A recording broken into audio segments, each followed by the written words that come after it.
الصلاة والسلام على أشرف الأنبياء والمرسلين وعلى آله وأصحابه أجمعين. اما بعد، السلام علیکم و رحمت الله و برکاته. موضوعی که امروز ما اختیار کردیم یعنی پیروی از مذهب امام ابو حنیفه رحمت الله علیه، عامل صلح و ثبات در کشور. یعنی همگان میدونند که مردم کشور ما از اول پیروی مذهب امام ابو حنیفه رحمت الله علیه بودند. در برابر این علمای گذشته هم فقیه بودند، هم عالم بودند. در برابر این با تصوف رابطه زیچ داشتند. البته معلوم است که تصوف رویه‌های زیادی دارد. قریب تا 17 رویه اون را در بعضی کتاب‌ها خوندم، اما اون تصوفی که موافق با کتاب و سنت باشد و مخالف نباشد.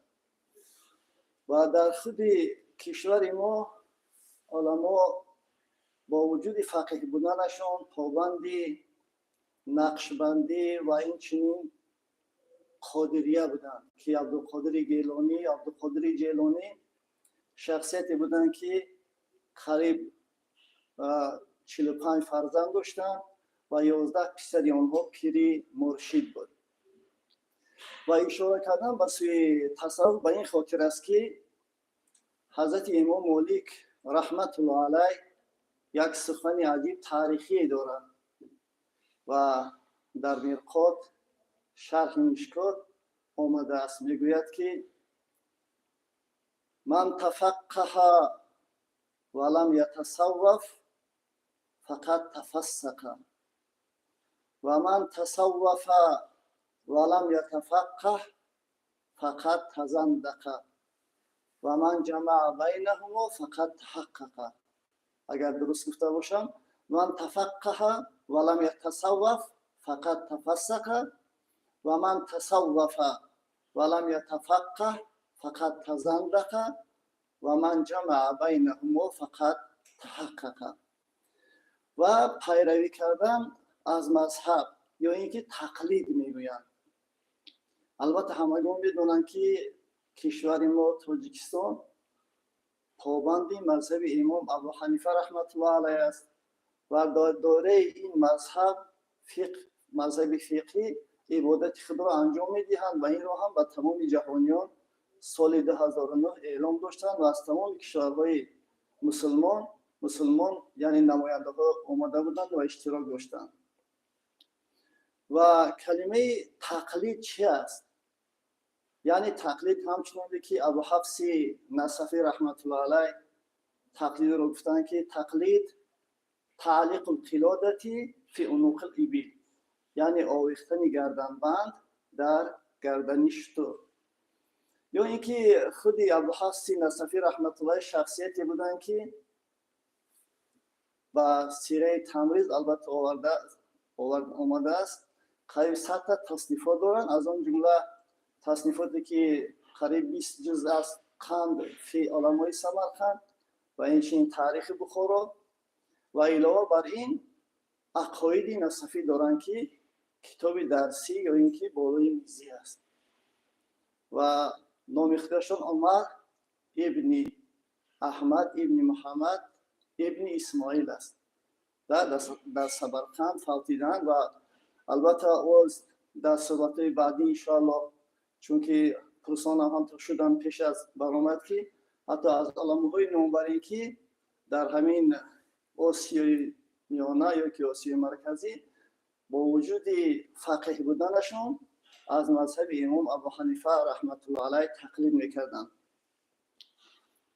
باید که فرد مقلد یا اینکه پیرو تعصب نداشته باشد به دیگر مذاهب، چون که همه مذاهب اهل سنت و جماعت مذاهب برحق هستند. فقط در اصول یگن، فقط در مسائل فرعی اختلافات نظر وجود دارد و از این اختلافات ما باید دلتنگ هم نباشیم و نگفته نماند که شریعت بالای مذهب حجت است. مذهب بالای شریعت حجت نیست. یعنی یگان مذهب بالای شریعت حجت شده نمیتواند و شریعت بالای هر یک مذهب حجت است. ما باید خصوصا به مجتهدان مذاهب مختلف، هرچند که به مذهب ابو حنیفه رحمت الله علیه در مسائل فرعی اختلاف هم داشته باشند، ما باید قدرشناس باشیم، با آنها احترام داشته باشیم و پیشوایان را مورد تکریم قرار بدهیم. چون که اگر خطا نکنم صاحب مصنوی میگوید که گرچه مذهب مختلف شد هیچ کس بیگانه نیست. گرچه مذهب مختلف شد هیچ کس بیگانه نیست. باغبان را در چمن هر گل برنگی دیگر است یا برنگی دیگر است. ما باید نسبت پیشوایان مذاهب با ادب رفتار کنیم و برایشان دعای خیر کنیم و اعتقاد داشته باشیم که در اجتهاد خود به خطا رفته است و چه راه صواب گرفته باشند مأجور هستند.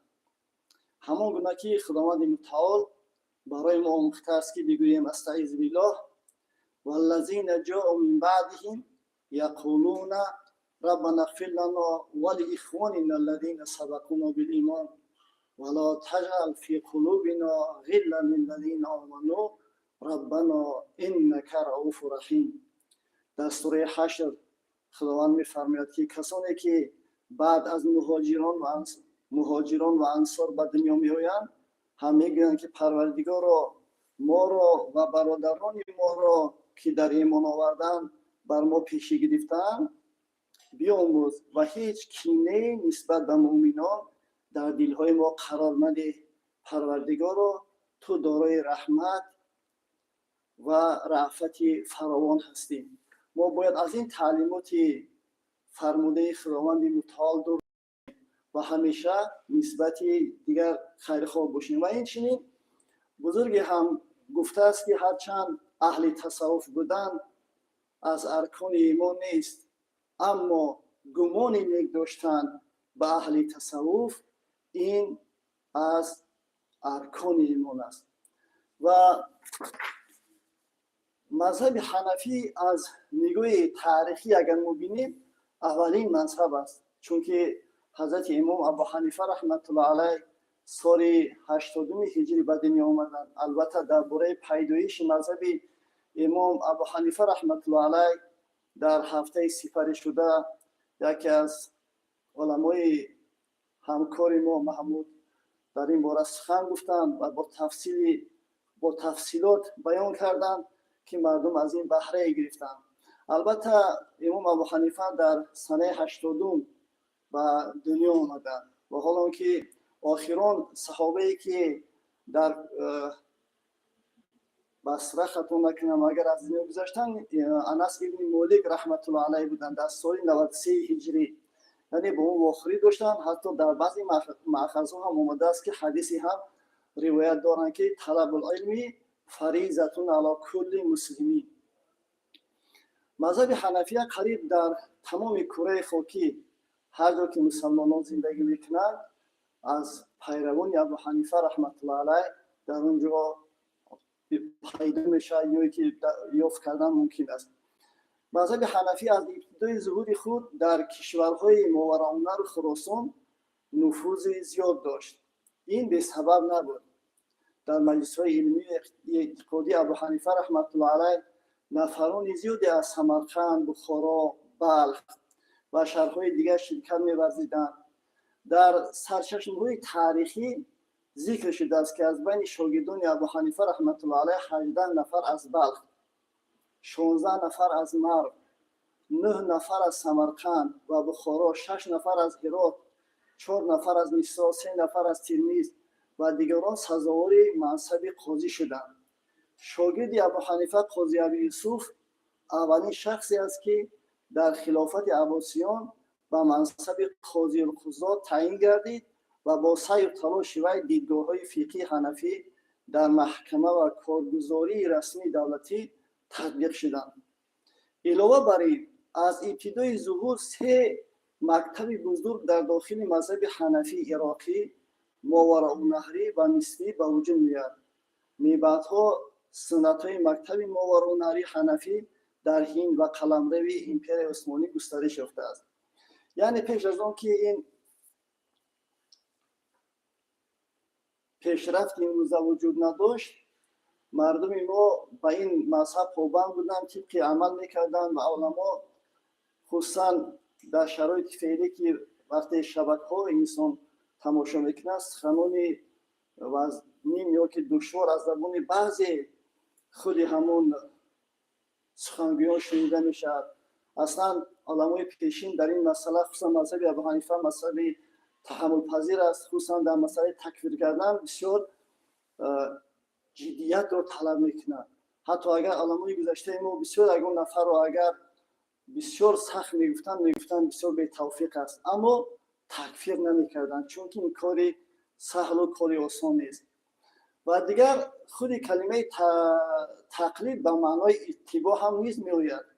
همچنانی که مشهورترین یا بزرگترین امامان زبان عربی ابوزکریا فراد چنین میفرماید که الاتباع ان یسیر رجل و انت تسیر وراءه، یعنی معنای اتباع آن است که مرد به راهی میرود و تو از پشت وی میروی. اما در اصطلاح علمای دین هر یک فن اصطلاح خود دارد. فقیها اصطلاح خود را دارند، اهل سیرت اصطلاح خود را دارد، محدثین اصطلاح خود را دارد.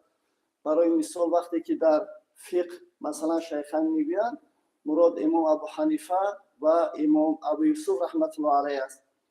و اهل سیرت وقتی شیخان میگن حضرت ابوبکر و حضرت عمر رضی الله تعالی عنهم است.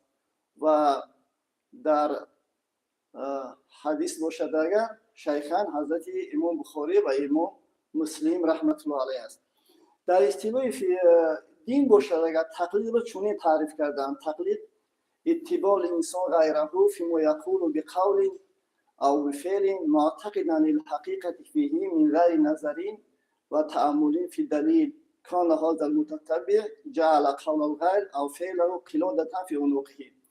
یعنی تقلید این پیروی یک انسان از دیگری در آن چی میگوید و میکند، به این عقیده به این اندیشه که کرده و گفته به حق میباشد، بدون تأمل و نظر به دلیل که تقلید کننده قول و فعل تقلید کرده شده را همچون گردنبند بر گردنش آویخته باشد. و تقلید کردن از پیامبر صلی الله علیه و سلم هم دو نوع میباشد: فرض واجب و سنت مستحب. تقلید فرض واجب از پیغمبر علیه السلام در اموری میباشد که از نام الله تعالی همچون دین و شریعت امر یا منع میباشد. خب و اما تقلید سنت مستحب و پیغمبر در اموری میباشد که همچون عادت یا خصلت، مانند پوشیدن از راست شروع کردن، با پهلوی راست خواب کردن، دوست داشتن خرما یا دوست داشتن کدو شوربا. یعنی اینها از خصلت‌های پیامبر صلی الله علیه و سلم. و دیگر در مسئله اجتهاد که خود امام ابو حنیفه رحمت الله علیه مجتهد بودند، یعنی خود کلمه اجتهاد به فارسی به معنای کوشش کردن یا اینکه بذل المجهود لنیل مقصود، یعنی تمام کوشش و سعی و تلاش خود را برای رسیدن به اون چیزی که در اختیار خود داره از دانش دینی تمام نیروی خودش رو به این صرف میکنه. کسی اجتهاد کننده رو، کسی که اجتهاد میکند رو مجتهد میگویند. و در اصطلاح چنین تعریف کرده شده است که المجتهد من یحد علم الکتاب و وجوه معانیه و علم السنت بطرقها و متونها و وجوه معانیها و یکون عالما بالقیاس. یعنی مجتهد شخصی میباشد که علم قرآن و معناهای آن، علم سنت را با طریقها، متنها و معنایش از خود کرده باشد و در علم قیاس و شرطهای آن عالم باشد. خب و این معنی آن را ندارد که مجتهد تمام امور دین و رشته رو باید بداند. در این موضوع علامه بدرالدین زرکشی چنین می‌فرماید: یعنی مجتهد دارای شرایطی خاصه خود دارد. یعنی مجتهد شرط ها دارد که اولا همچنین که در کتاب ها بیان شده است، خصوصا در کتاب وجیز در اصول فقه آمده است که اول داننده زبان عربی باشد، چون که نصوص شرعی با زبان عربی ثابت شدن. اگر او زبان عربی رو بلد نباشد، از علم صرف و نحو با خبر نباشد، فرضاً همچنین که در کتاب حکایت صحابه یا فضایل اعمال آمده است، برای مفسر دانستن 19 علم شرط است. همه علم را نداند اگر اون مفسر شده نمیتواند. یعنی برای مجتهدان دانستن اولا زبان عربی، یعنی با زبان عربی شناس بشه، علم صرف و نحو و بیان و منطق و فصاحت و بلاغت، همه اینها رو باید بداند، درک کند تا اینکه نصوص شرعی رو معنا کرده بتواند. و دیگر عالم و قرآن باشد، یعنی به معنی اون که آیات های احکام که بعضی دانشمندان 500 تا میگن و بعضی زیادتر، همه آیات های احکام رو بداند و از یاد از طریق حفظ دانستن شر نیست، اما باید بشناسد. و این چنین علم ناسخ و منسوخ. و چنانچه بدرالدین زرکشی گفتیم فرموده است که از شرط‌های مجتهد تمام سوال‌های وارد شده را جواب دادن نمی‌باشد. مثلا امام مالک را میگن 40 سوال دادن، از 40 سوال 36 تا آن را گفت که نمی‌دانم. و این چنین امام شافعی رحمت الله علیه در بسیار مسائل توقف می‌کردند و بسیاری صحابگان هم از پاسخ گفتن مسائل بسیاری توقف می‌کردند و بعضیشون حتی گفتند که کسی که در تمام مسائل فتوا می‌دهد وای دیوانه است. این همه در حق مجتهدی مطلق است. درباره مجتهدان هفته سپاری شده گفته گذاشتن، یعنی مجتهد مطلق میشن، مجتهد مستقل یا مجتهد در مذهب، مجتهد در مسائل شرعی. خب اجتهاد خود پیغمبران هم باشن اگر دو نوع میشد. یعنی در موضوع اجتهاد پیغمبر دو نظر میشه. در تمام اجتهادش مثل در تبلیغ شریعت پیامبران معصوم میباشند، چون که پیامبر علیه السلام هیچ کس فریب داده نمیتوانست. حتی مصلحتی هم که به او میدادند، اگر مصلحت ناجا یا که یگان پنهانکاری میکردند، توسط وحی الهی به پیامبر علیه السلام خبر داده میشد.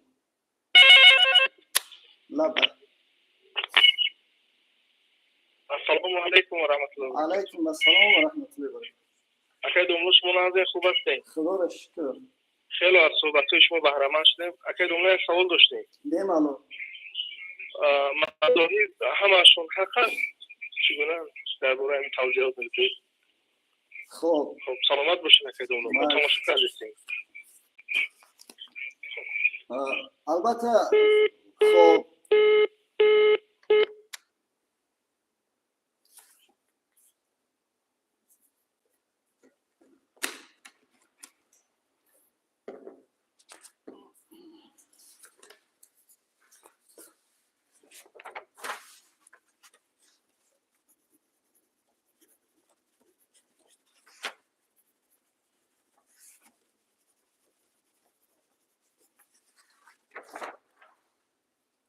گفتیم که پیامبر علیه السلام در تبلیغ کردن امور شرعی، یعنی اون چیزی که از خداوند برای تبلیغ می شود، معصوم هستند و از وی خطا سر نمیزنند، چون که پیغمبر علیه السلام هیچ کس فریب کردن نمیتونست، چون که هر مصلحتی حتی میدادند.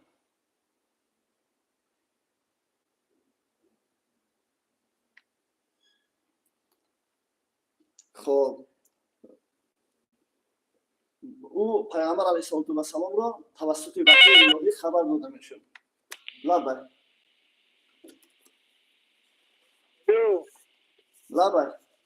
او جمله سوال احکام شرعی از نگاه فقهی حنفی کدام‌هایند؟ خب سلام علیکم. باز احکامی سوال دیوم شاگردان امام ابو حنیفه چی تصنیفات دارند؟ خلاص عمل سلام علیکم.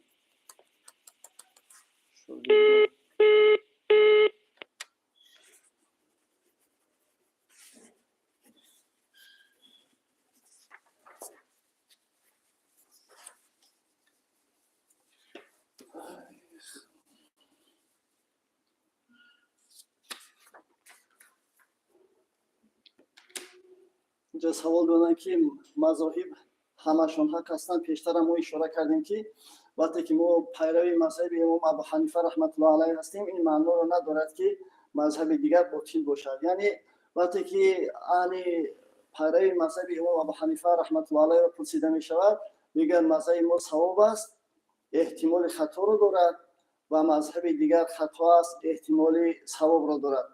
اما در کتاب فتاوای عزیزیه آمده است که یعنی حق دو قسم است: حق دایر و حق متعین. مثلا دین اسلام حق متعین است و مذهب شافعی یا مذهب حنفی مثلا حق دایر است.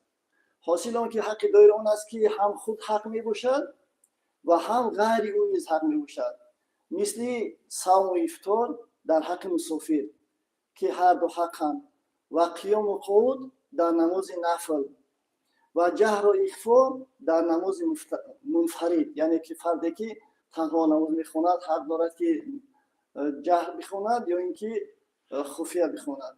اما حق متعین آن است که غیر او حق نباشد، مثل نماز فرضی.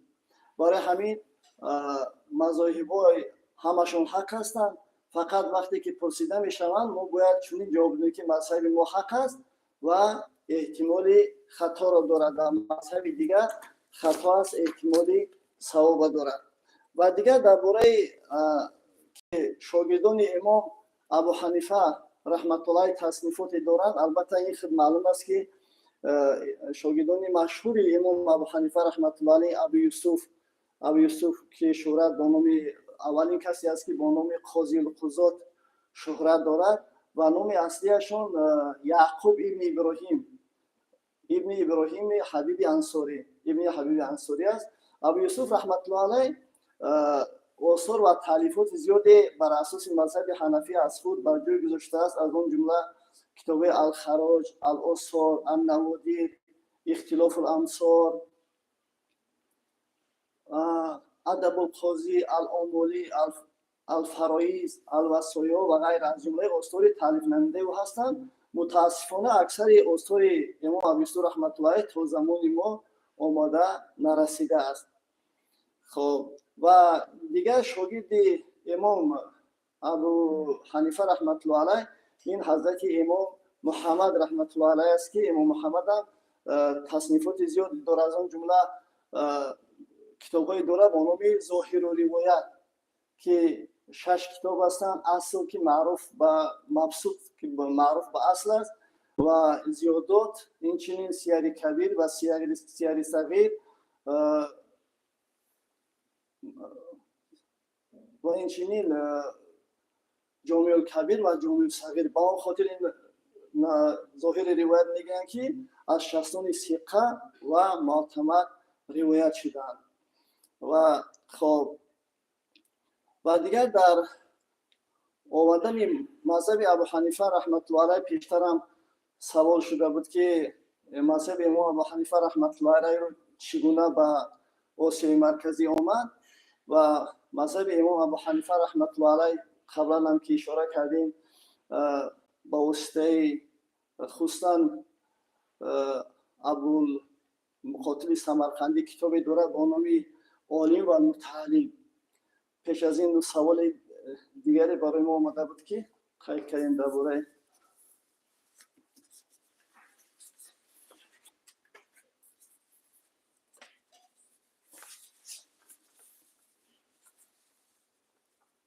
احکام شرعی کدام‌های از نگاه مذهب حنفی. البته خیلی معلوم است که احکام شرعی از نگاه مذهب حنفی تقسیم شود به سوی مثبت و منفی.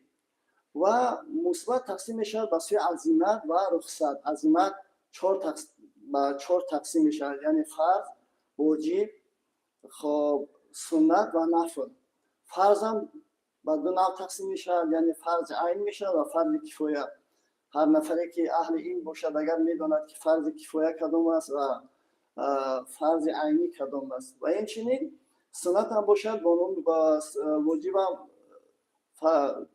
فرض کفایه میشه و سنت هم سنت هدا میشود و سنت زواید و سنت هدا دو تقسیم میشن، مؤکده و غیر مؤکده. اما منفی باشد اگر حرام و مکروه، یعنی با مکروه هم دو تقسیم میشن، مکروه تحریمی و این چنین مکروه تنزیهی میشه. این چیزی است که در لبه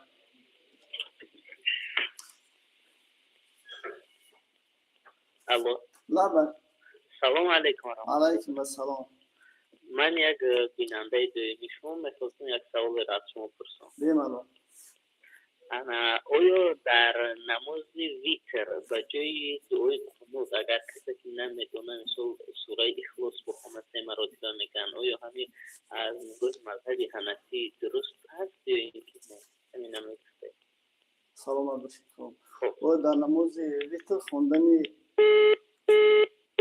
سوره اخلاص.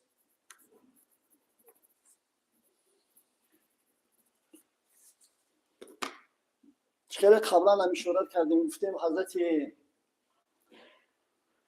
ابوالحفص کبیری بخاری رحمت الله علیه وقتی که در بخارا امام بودن، این سوال با او داده شد که نفری که دعای قنوت نمیداند و به جای دعای قنوت سوره اخلاص میخواند، فتوا دادن که درسته. و وقتی که سفر قبله پیش آمد به حج رهسپار شدن، قصه دراز است. اول قصه طولانی است، خلاصه آخرش همین است که وقتی که این نفر به سفر قبله به حج روان شدند در بغداد و یک عادتا سالهای پیشین پیاده می رفتن، وقتی که می روند در بغداد به یک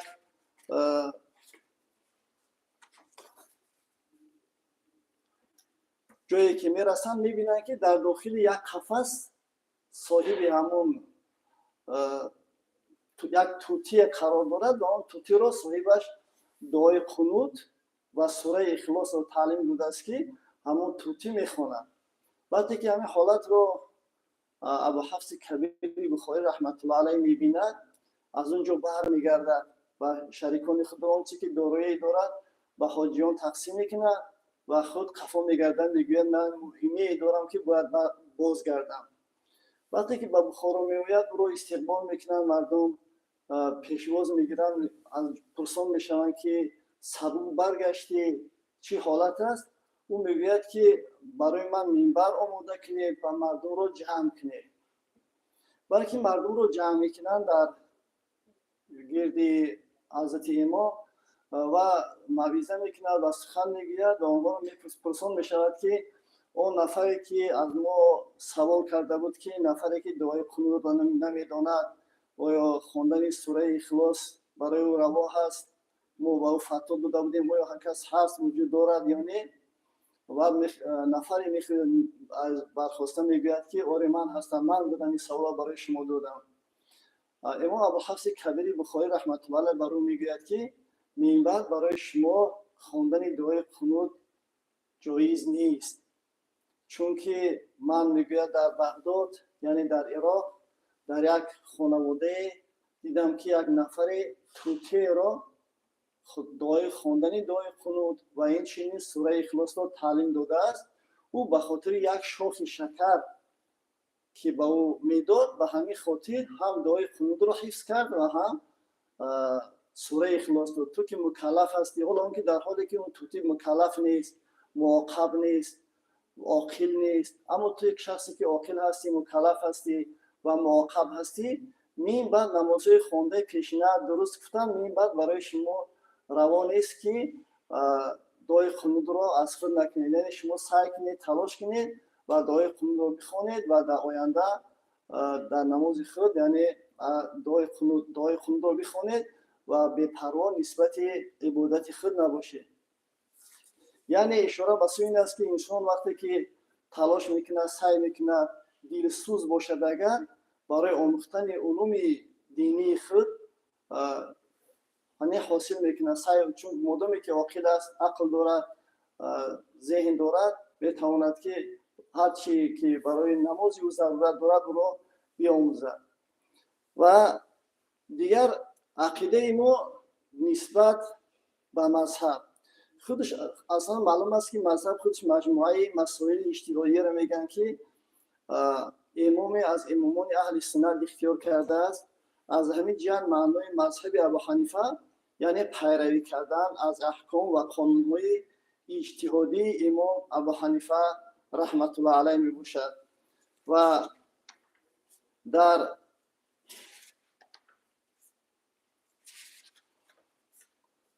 مسئله تقلید کردن از مذهب هم اینم دو نوع میشود تقلید کردن در امور دینی و میشود تقلید کردن در امور دنیوی. البته تقلید کردن در امور دنیوی محدودیت ندارد، خصوصا در شرایط فعلی برای پیشرفت کشور که از به اصطلاح تکنولوژی امروزه اینهایی که موجود است باید سعی تلاش کنند هرچی بیشتر، نه اینکه جایز بلکه ضرور است که ما سعی تلاش کنیم برای پیشرفت کشورمان، برای آبادی کشور خودمان اینهای امروزه ترقیات امروزه رو بیاموزیم و با تمام این سعی تلاش خدا داشته باشیم. و در امور دینی باشد اگر البته پیشترم که گفتیم مذهبی امام ابو حنیفه رحمت الله علیه مردم ما به این کوشش میکنند، تلاش میکنند و از این استفاده میکنند. و خودی پیشتر هم سوال شده بود که مذهب ابو حنیفه رحمت الله علیه رو کی به همین آسیایی‌نامه آورد.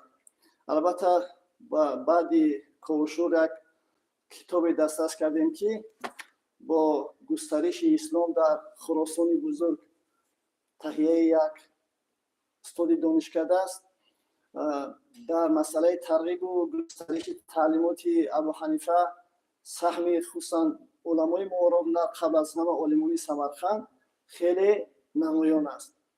در ردیف اول از ابو مقاتل سمرقندی که سال وفاتشون 823 در وطن میتوان نام برد که تهیه و نشر کتاب عالم و متعلم ابو مقاتل سمرقندی این روند تشکل و انکشاف عنعنه حنفی را در منطقه انعکاس نمود.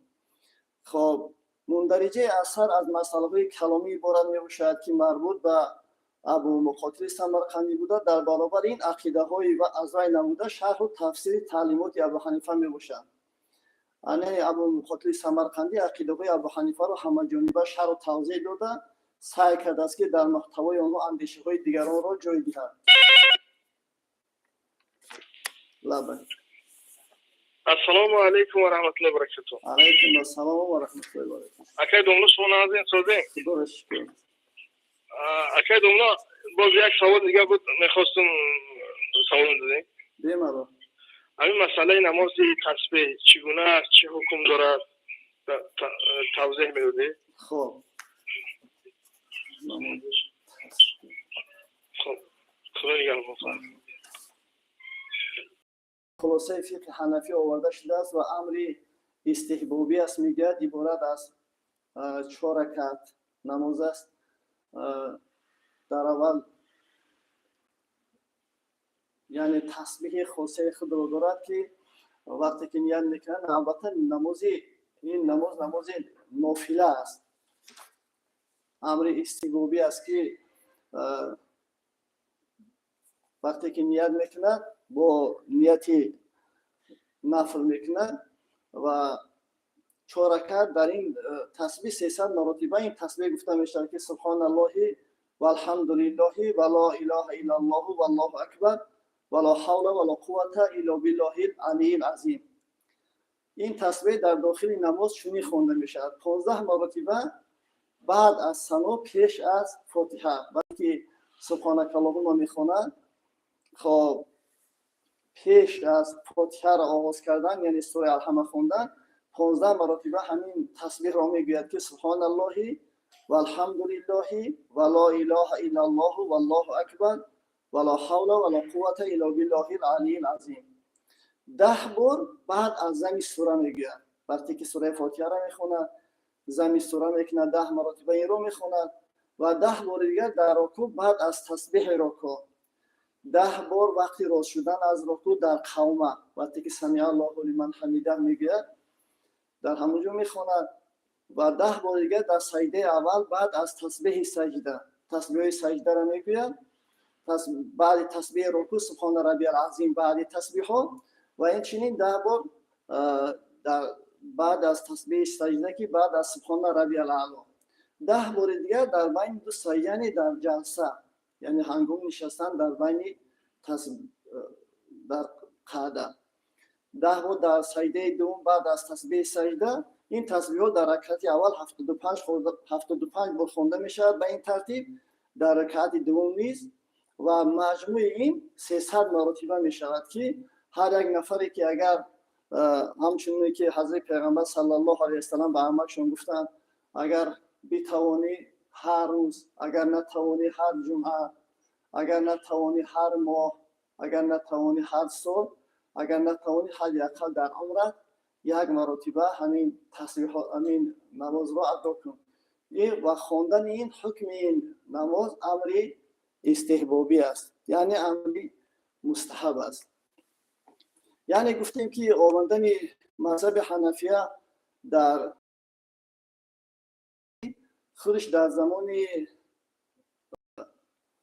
امام در زمان سامونیان که افزایشی با سرعت پیروان حنفیه این چه روند واقعی تاریخی سیاسی فرهنگی و دینی دوران دولت‌دار سامونیان پیشرفت‌های علمی‌های دینی و دنیوی خاصتا فقه و کلام برای ظهور علم مستقل کلام حنفیه تحکرسی با اعتماد گذاشت تا اول‌های عصر نو بنیاد کلام تازه ظهور موارنه را تنها یک عقیده معین که آن در متن‌های اصول ابو حنیفه و پیروی و انعکاس یافته بودند تشکیل می‌داد مثلا اگر سخن در مسائل ایمان اعتقاد اختیار آزادی اراده و عاقبت‌های گناه می‌رفت جواب آنها در دوره جهانبینی مکتب حنفی ارائه می‌گردید و علاوه بر این جای شبهه نیست که در این دوره علمای بزرگ حنفی در رشد فقه و پیشبرد تعلیمات حنفیه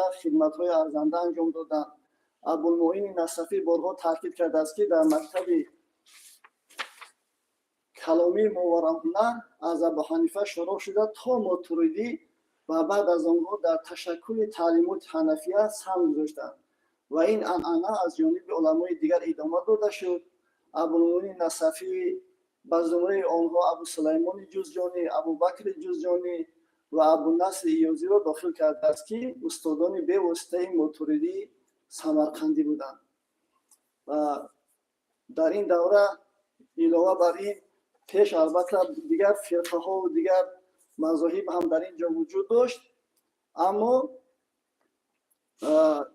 سرچشمه ها چیزی که خبر میدهند تشکل مکتب و جریان ها و فرقه های الهیده به مانند کرامیه، جبریه، رافیزیه، زاهدیه، مالکیه و شافعیه فضای مذهبی عقیدوی و در مجموع فضای غویوی خود روز به روز پر اختلاف می‌گردید برای برهم زدن وضعیت هم برای عامه مردم و هم حاکمان در تنها مذهب حنفی نقش کلیدی بازی ما ببینیم که در همین دوره خصوصا شهرهای بخارا و سمرقند، معرو، نیشاپور و بلخ مرکزهای اساسی پنجشوی مذهب حنفیه به شما می‌رفتند. پیروان اولین ابو حنیفه سرچشمه‌های تاریخی موجوده خبر می‌دهد که موافق معلومات سرچشمه‌های تاریخی موجوده ابو اسماعیل نوح ابن یزید مروزی با لقب جامع که سال وفاتشون 789 میلادی 173 هجری قمری خلاف ابن ایوب بلخی سال وفاتشون 821 میلادی 205 هجری قمری اسامه ابن یوسف بلخی سال وفاتشون 825 میلادی 210 هجری قمری شداد ابن حکیم بلخی و غیره بودند. در دوران سلطنت سامانیان احمد ابن حفص که معروف به ابو حفص کبیر بخاری بود یکی از اولین فقیهان حنفی به شمار می‌رفت. او شاگرد محمد ابن حسن شیبانی بود. بعداً پیشوای حنفیان بخارا اعتراف گردید در گسترش مذهب حنفی و با اعتدال آوردن وضع سیاسی مذهب عهد سامانیان خدمت‌های زیاد انجام دادند. همین فعالیت با ثمر ابوحفص کبیر بخاری و پیروان وی بود که فقه حنفی خیلی رشد یافت و در مرحله دوم انکشاف آن در منطقه یک گروه فقیهان نامی که از قبیل ابوحفص صغیر، ابو عبدالله محمد ابن احمد که سال وفاتشون 883 میلادی 270 هجری قمری، ابو عبدالله محمد ابن احمد سال وفاتشون اصلا ابو عبدالله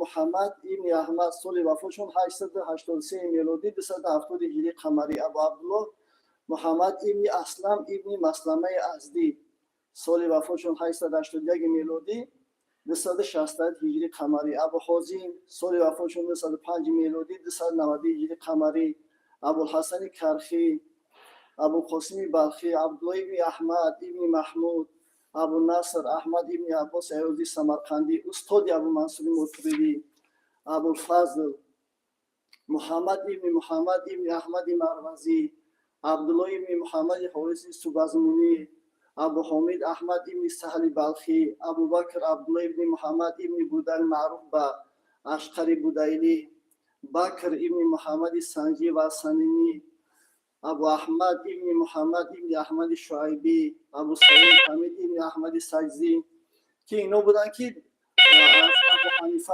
از عقاید ابو حنیفه رحمت الله علیه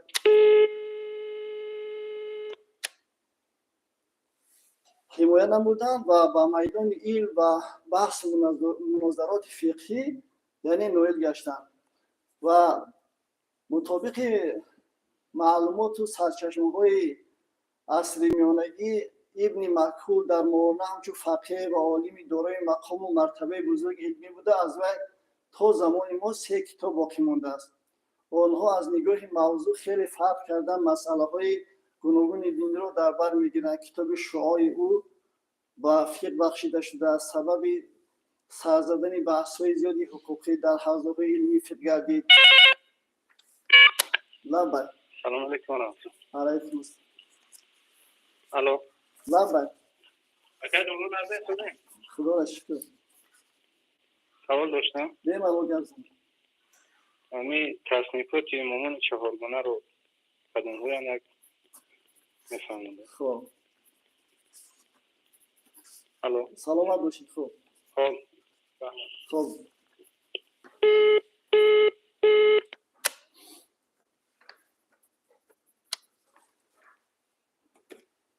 تصنیفات امامان چهارگانه مذاهب اهل سنت. البته خود معلوم است که امام ابو حنیفه رحمت الله علیه دارد با نام کتاب مسند که مسند امام ابو حنیفه رحمت الله علیه و امام مالک رحمت الله علیه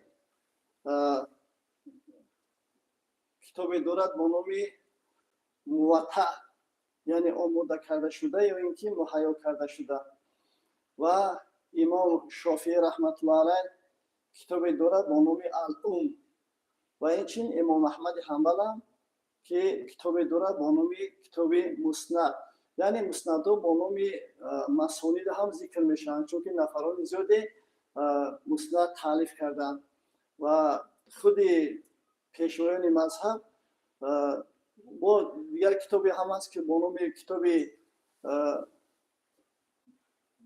فقه اکبر هم که در مذهب ابو حنیفه رحمت الله علیه شهرت دارد. اصلا فقه دو نام میشه، فقه اکبر و فقه اصغر. اصلا فقه اکبر مسائل اعتقادی رو بحث میکنه و فقه اصغر باشه مسائل های فقهی یعنی فروعی رو بحث میکنه و این چنین پرسونی سبب ذکر کردن اینا به این خاطر بود که پیشتر پرسیده بودن که یعنی افرادی که از مذهب ابو حنیفه رحمت الله علیه پیروی کردن همونها رو برای ما ذکر کنیم، بیان کنیم که کیها همین مذهب ابو حنیفه رحمت الله علیه رو به اصل مرکزی آوردن و نمونه آنها کیها از به همین خاطر از همین کتاب استفاده کردیم که وقتی که در ماوراءالنهر همچون نمایندگان مذهب رسمی برتریاتی رو زیاد داشتن، حتی حکومتداران همون زمان با مذهب ابو حنیفه رحمت الله علیه آورده بودند و این طرز توجه و مناسبت نسبت به مذهب حنفیه در دوران خود قدرت سامانیان به وقوع است، چطوری که از جانب خلیفه عباسیان نصر ابن احمد والی ماوراءالنهر انتخاب گردیده بود. سال 900 برادری و اسماعیل ابن احمد بعد از پیروزی با لشکر صفاریان والی ماوراءالنهر و خراسان تعیین می‌شود.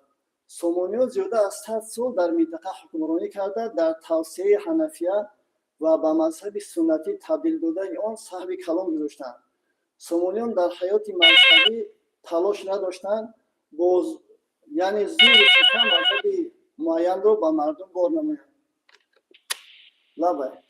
سلام علیکم و رحمت الله. و علیکم السلام. دوم سوال داشتم برات. بله. انا میگفتم که درباره اصول این مذهب امام اعظم که از کدام چیزها مثلا دلیل حجت میکنن یا که از قرآن از حدیث از کدام ها دلیل اصول مذهب. خب سلامت باشید. خب یعنی اصول مذهب امام ابو حنیفه رحمت الله علیه از چی عبارت است؟ البته در کتاب‌های فقهی هم آمده است، در کتاب‌های اصول مذهبی هم آمده است که مذهب امام ابو حنیفه رحمت الله علیه از قرآن و سنت، اجماع، قیاس، قول صحابه، استحسان و این چنین عرف. البته تنها مذهبی که عرف را اعتبار میکند این مذهب امام ابو حنیفه رحمت الله علیه است. البته خود معلوم است که عرف هم دو نوع میشود، عرف صحیح میشود و عرف فاسد. یعنی عرف را اعتبار کردن. ما ببینیم اگر دین مبین اسلام وقتی که آمد پیامبر علیه السلام همه عرف مردم را از بین نبرد. آن عرفی که برای حیات و مصالح زندگی مردم زیانبار نبود آن را قبول کردند و در دین مبین اسلام او برقرار ماند. فرضاً خود حضرت پیامبر صلی الله علیه و سلم در پدرشون عبدالله میگوید که من فرزندی دو ذبیحتین هستم، یعنی دو نفری که محکوم به ذبح شده بودند.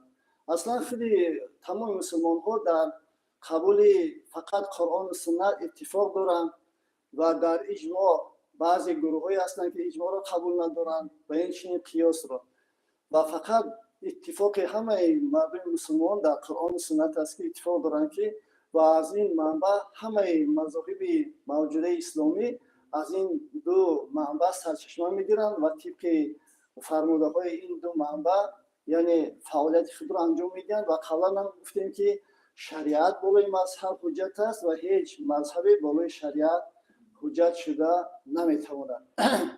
و پدر پیامبر علیه السلام میگه که من فرزند دو نفری هستم که محکوم به ذبح شدن. وقتی که پدرشون عبدالمطلب در وقت یعنی خشک شدن یا کم شدن آبی زمزم نظر میکنن برای ذبح کردن عبدالله و بعدا قصه دراز است. خلاصه آمدن به همین 100 شتر خونبه های یک نفر قرار میگیره و این خونبه ها در شریعت ما هم برقرار ماند که خونبه های یک نفر یعنی به اندازه 100 شتر است یا که 1000 دینار است یا 10,000 درهم. فقط همون 100 شتر از زمانی بود که پیش از اسلام هم این چیز رایج بود و این رو در دین مبین اسلام و این چنین طواف کردن. این طواف هم چیزی بود که پیش از اسلام در بیت الله وجود داشت و دین مبین اسلام هم این را تنظیم کرد و ماهای حرام اینا پیشتر هم وجود داشتن. یعنی در وقت پیغمبر علیه السلام اومد اینها را هم نگاه داشت و طبق اون در دین مبین اسلام عمل کرده میشود. و چیزی که قبلا گفتیم وقتی که در دوره حکمرانی سامانیان یعنی اون نفری را هم با وجودی که شاه بودن برای قبول کردن مذهب معین مجبور نکردن و مجبور هم نساختن و در این دوره در ماوراءالنهر خراسان مقدار زیادی مذهب و فرقه ها و تبلیغ گسترش عقیده های خود مشغول شدند، لیکن برای جامعه منطقه از نگاه هویت قومی عقیده های حنفی نزدیکتر بودند. برای همین یکی از دانشمندان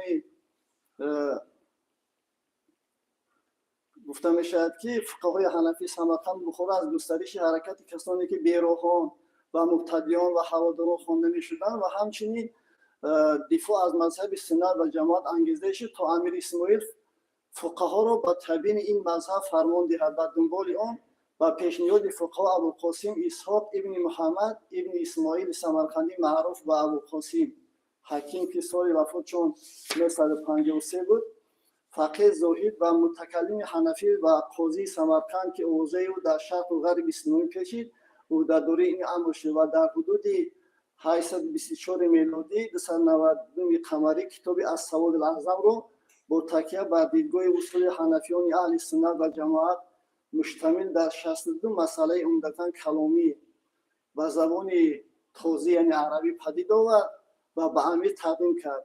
چنانکه از نام کتاب هم با روایت از پیامبر علیه السلام است که علیکم بالسواد الاعظم تعلیم دارد، برمی‌آید که هدف از نگارش این کتاب یکسوسازی اعتقادی و جذب توده‌های عظیم انسانی در قلمرو سامانیان بر محور فقه حنفی و مواضع اعتقادی برگرفته از این آیین بوده است. آیینی که به اعتقاد نویسنده مطابق سنت پیغمبر و روش صحابه قلمداد میشد و همین اسناد و حجت‌های تاریخی و تحقیقات مورخان عصرهای میانه از آن خبر می‌دهد که عامه مردم خراسان و ماوراءالنهر، عالمان و فقیهان و دیگر طبقه‌های جامعه و حکومت سامانی وفادار بودند و از تمام ابتکارات آن دستگیری می‌کردند. حکومتی که حامی آیین نوین مملکت، دادگاه، علم‌پرور و پناه دانشمندان به شمار می‌رفته، توانسته بود زمینه‌های آسایش و شکوفایی عمومی را فراهم سازد و امنیت دولت را تامین نماید. همین سبب شد که کتاب سواد اعظم حکیم سمرقندی با زبان عربی از جانب اسماعیل سامانی پذیرفته شد، همچون کتاب اصلی عقیده دولتی و جامعه قبول گردید. این اثر با امر نوح ابن منصور به تاجیکی ترجمه شد. پس امیر خراسان بفرمود که این کتاب را به فارسی گردانید چنان که خاص را بود عمر را نیز بود و منفیت کنه و مذهب را نیکو بداند و از هوا و بدعت دور باشد. چطوری که معلوم می‌گردد از سبب اون که مردم عام زبان عربی را نمی‌دانست، امر کردید که به زبان معمول جامعه خراسان و ماوراءالنهر یعنی فارسی تاجیکی در این اثر ترجمه شد.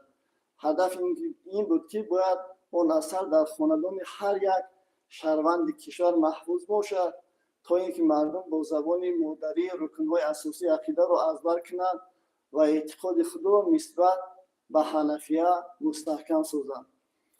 با قول مؤلف یعنی این کتاب را به فارسی جمع کردم زیرا آن خواستی امیر خراسان نوح ابن منصور و رحمت الله علیه و پس که از پس اون که علمای کل ماوراءالنهر جمع کرد تا پیدا کرد و ایشان را راه راست و صفت رسول و یاران و خلفای راشدین رضی الله تعالی عنهم. خب و تعلیمات فیلسوفانه حکیم سمرقندی سبب شهرت او با لقب حکیم شده است و قول سمعانی عبدالکریم الانصاب با کشی عبدالرحمن ابن یحیی معلمی حیدرآبادی در کنده چاپ شده است. سبب شهرت او با لقب حکیم شده است. با قول سمعانی سخنان حکمت آموز او به عنوان حکمت‌های ابوالقاسم حکیم در خلافت عرب پنهان گردیده بود.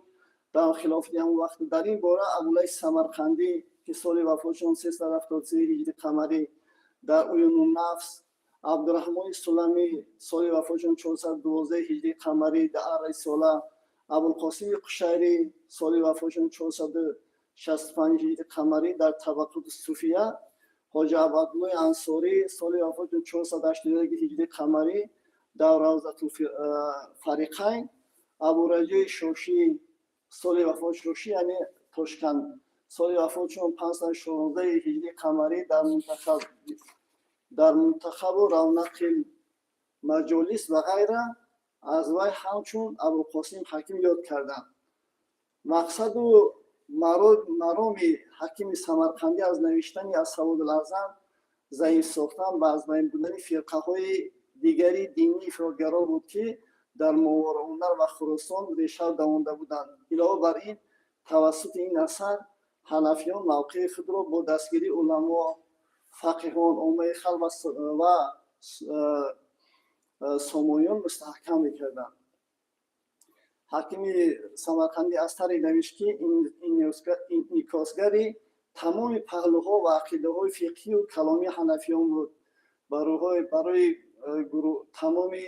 барои гурӯҳҳои дигари ҷомеа низ фаҳмо бошад. ҳакими самарқандӣ вазифаи дар назди вай гузоштаи ҳукуматдорон иҷро карда, натиҷаи фаъолияти худро дар доираи як китоб ҷамъ карда онро рад ало асҳоби ҳаво алмустамо китобу саводи аъзам ало мазҳаби имоми аъзам абу ҳанифаро онвон гузошт. омӯхтани китоби худро ҳакими самарқандӣ ба оммаи мардум фариза дониста онҳоро вазифадор кардааст ки китоб бояд ба фарзандону аҳл омӯзонда шавад, зеро растагории ту ва аҳлу фарзандони ту ба омӯхтани ин китоб буд. ҳакими самарқандӣ дар асари худ 62 масъалаеро овардааст ки дар мавзӯи шак наовардани муъмин дар имони худ, яъне адами мухолифат ба ҷамоати мусулмонон ва аз паси ҳар неку бад намоз хондан баҳс менамояд ва қисмати зиёди онҳо ба вазифаҳои ақидавӣ ва ҳуқуқӣ бахшида шуданд. яъне ин сабаби овардани мазҳаби абу ҳанифа раҳматуллоҳ аз он нафароне ки буд дар ин ҷо номи онҳоро мо зикр кардем ва гуфтем. ва пештарам таълимоти гузаштаи пештаринам ҳамин буд ки аз афроде ки пурсида мешиданд ки гузаштагони моро таълим медоданд, ҳамин буд ки бандаи ки ҳастӣ? Бандаи худо. лабай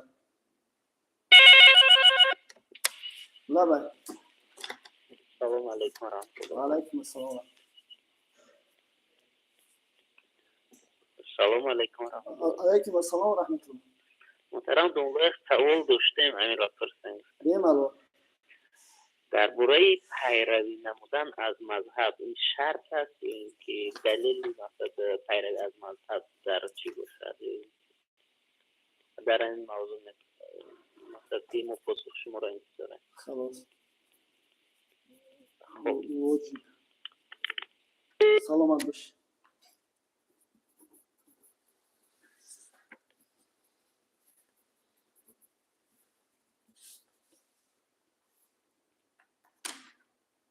یعنی سوال دارم که واجب بودن تقلید از مذهب، یعنی دلیل های واجب بودن تقلید از مذهب یا از مجتهدان از اصول و قاعده هایی که آنها اتفاقی باشد، اگر اونم که واجب باشد اتفاقی باشد، البته برای مردمی که دانش کافی دین ندارند، یعنی عالم و تمام مسائل دینی نیستند، برای عامه مردم پیروی کردن از مذهب واجب است و هر مسئله که آنها حل و فصل کردن نمیتونه، همچون که خداوند در قرآن عظیم شان هم میفرماید که فاسألوا اهل ذکر ان کنتم لا تعلمون، یعنی وقتی که اهل این چیزی را که نمیدونید از اهل این پرسان شوید. از جمله دلیل های واجب بودن چنین تقلید همین آیت کریمه است. خب یعنی به طور عموم این آیت کریمه با اموری یعنی واجب بودن تقلید اشاره میکنه و امام عبیدالله ابن مسعود که ملقب اسد شریعت است و کتاب‌های فقهی که الان مولای میزی هست مردم تعلیم میگیرن، از جمله کتاب مختصر الوقایه یا شرح الوقایه یا هدایه کتابی هستند که صاحبانشون همشون پیروی از مذهب امام ابو حنیفه رحمت الله علیه کردند و امام عبیدالله ابن مسعود ملقب اسد شریعت در ضمن آیت کریمه چنین میگوید: پس اگر مجتهد نباشد و حکم مذکور را نداند، به آنها واجب میگردد که از اهل این اجتهاد سوال بکنند، زیرا الله تعالی فرموده است که از اهل این بپرسید اگر خود نمیدانید. هر وقت از علما پرسیدن و علما در پاسخ اون مسئله اتفاق کردن، وقتی هر یک مسئله‌ای که علما اتفاق کردن پذیرفتن آن واجب می‌گردد. زیرا اگر پذیرفتن واجب نباشد سوال کردن معنی ندارد. علامه عبدالعزیز بخاری در این موضوع چنین میگوید که لولم یکون قبول واجبا لما کان سوال واجبا. اگر قبول کردن قول علما واجب نباشد پس سوال کردن هم نیست، یعنی معنی ندارد. برای همین در آخر همین میگیم که سبحانك ما عبدناك حق عبادتك یا معبود، سبحانك ما عرفناك حق معرفتك یا معروف، سبحانك ما ذكرناك حق ذكرك یا مذكور، سبحانك ما شكرناك حق شكرك یا مشكور. وصلى الله تعالى على خير خلق محمد وعلى آله وصحبه أجمعين برحمتك يا رحمن.